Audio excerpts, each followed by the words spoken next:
Hi everybody, it's Marie from Poetry Paper Crafts. Welcome back to my channel. I'm back today with a 12x12 process video for you. This one is for Cut to You, so this one does class as an advertisement. So today I've chosen to use the Making Waves cut file, and you can see here I'm just popping it off my cutting mat from cutting it out on the Cricut. I did only choose to use the lines that were separate. There are two lots of lines as part of the cut file, and I've used just the ones that are not joined together because I didn't make a card cut file to put on my page. This is a stencil I've made, and I've just cut it out from a sheet of mylar, which is like a plastic stencil material, and I am just tidying it up there basically. My Cricut cuts really well, and the cut files cut really well on card, but I've just not quite got the settings exactly right for the mylar.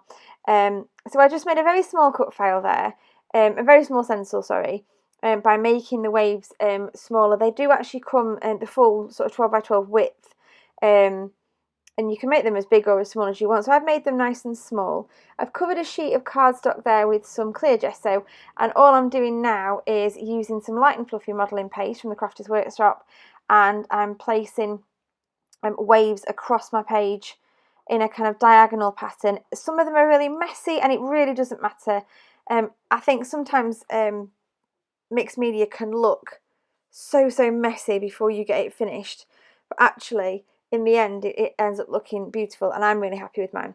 So what I'm doing right now is I am just using some Lindy's Stamp Gang Magical Shaker powder in Guten Tag Teal, and I start by only doing bits of the stenciled area, and then I decide, no, I'm just going to cover it all. It didn't look right only doing part of it, so I cover it all up with that lovely colour, and then I add some more water on, and I let it kind of run around because I want some drips coming off the sides. And that's what the gesso is so good for, because it means the paint or water, whatever you put on the page, doesn't soak straight in. It allows it to be able to move around on the page first before it dries. I think it does mean it takes slightly longer to dry, but I don't mind that.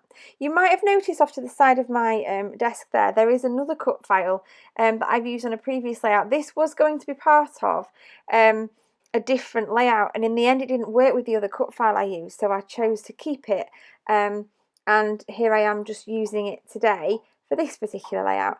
So as you can see, I've used the Stamp Gang powder watered down. I've then sprinkled some more on to get that kind of dotty effect, and I'm now just mixing some with water and splattering to get to break up that white space to the side. So I've used it in a variety of ways.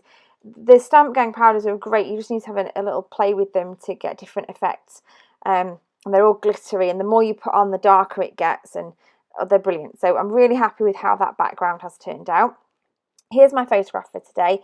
It's just my son collecting some water from the waves, so that seemed to fit really nicely with this idea of making waves and using this wave background.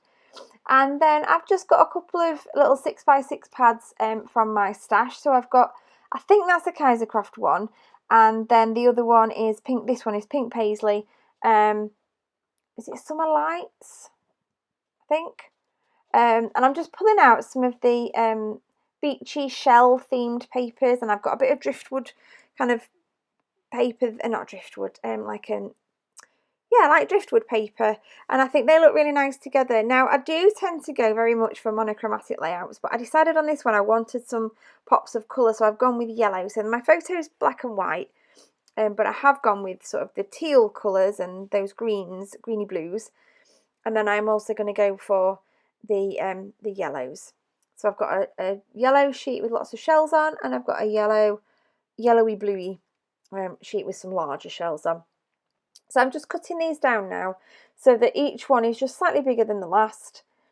I never anymore, I used to, but I never anymore map my photographs straight. I always do them wonky now. I don't know, I just prefer it. That's just what I do. So I'm just popping them up and building up a little stack of layers here behind my photograph, and I'm really happy with how that's looking. And then I've got some that I've punched with a notepad punch, so it looks like it's been ripped from a notepad, but I didn't have much of that left, so I've cut it in half so I can have a little bit sticking out from both sides. There's my title cut file, the Make Waves, and now I'm just trying to decide what to back it with. I was going to back it with that kind of woody paper again, but I decided I didn't really like that. And then I'm just flicking through this pad again.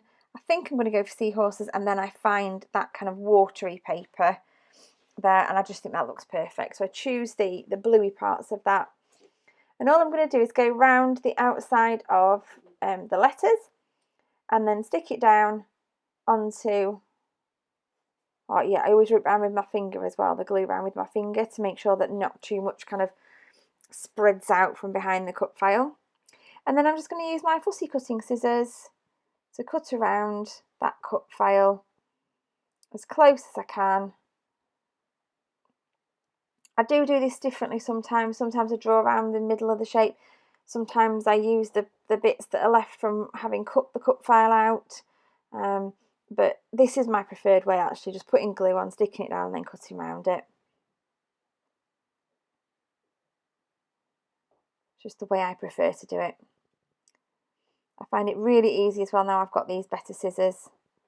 So there's my cut file back, so don't make you watch it all because it just takes a little while. And now I'm just going to play with the placement of things on the page. I've got these lovely perspectives from Bramble Fox. I've got memories and adventures there. And I've also got a little ampersand, which I liked to kind of, I just liked the way the cut file and then there's two perspectives sort of framed the photograph. Really liked that. I did like that Good Vibes, but it just didn't quite fit. It didn't quite work, so I decided to take that one back off.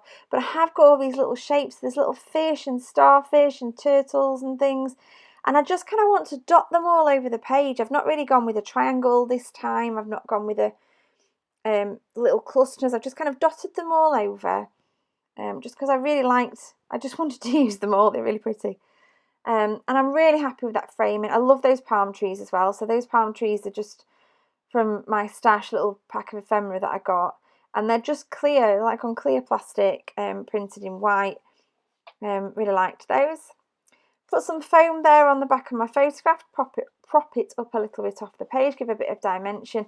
I do find that when I've done a mixed media background, putting the foam on means things stick better than just trying to stick card or paper to. So I'm now just adding wet glue to the back of the perspectives, getting those to stick down where I want them. So they're just going there. A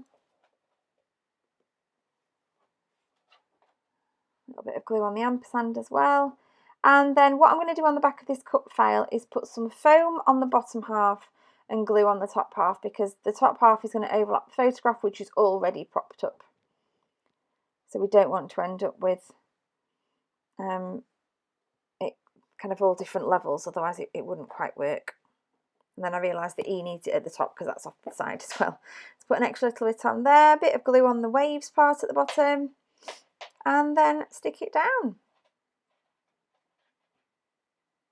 Happy with how that looks. It's really coming together. I love this diagonal design that I've got going on. And then I'm just going to tuck those little palm trees in there, and then just a little blob of glue on the back of each of those little shapes.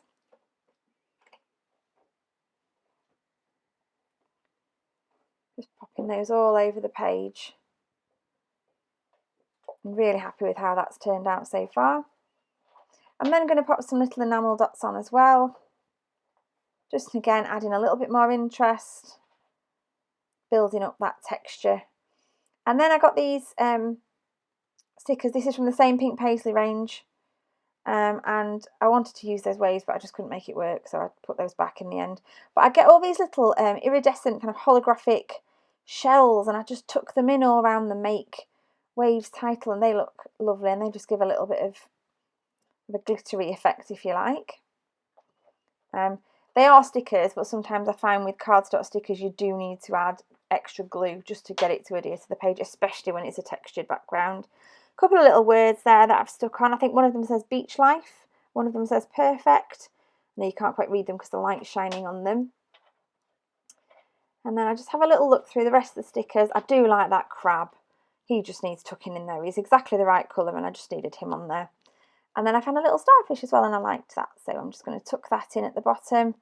But that needs some glue on because it's not going to stick by itself. not sticky enough to stick on top of my texture paste. And then I think the last thing I'm going to do now is I'm going to get some glossy accents out.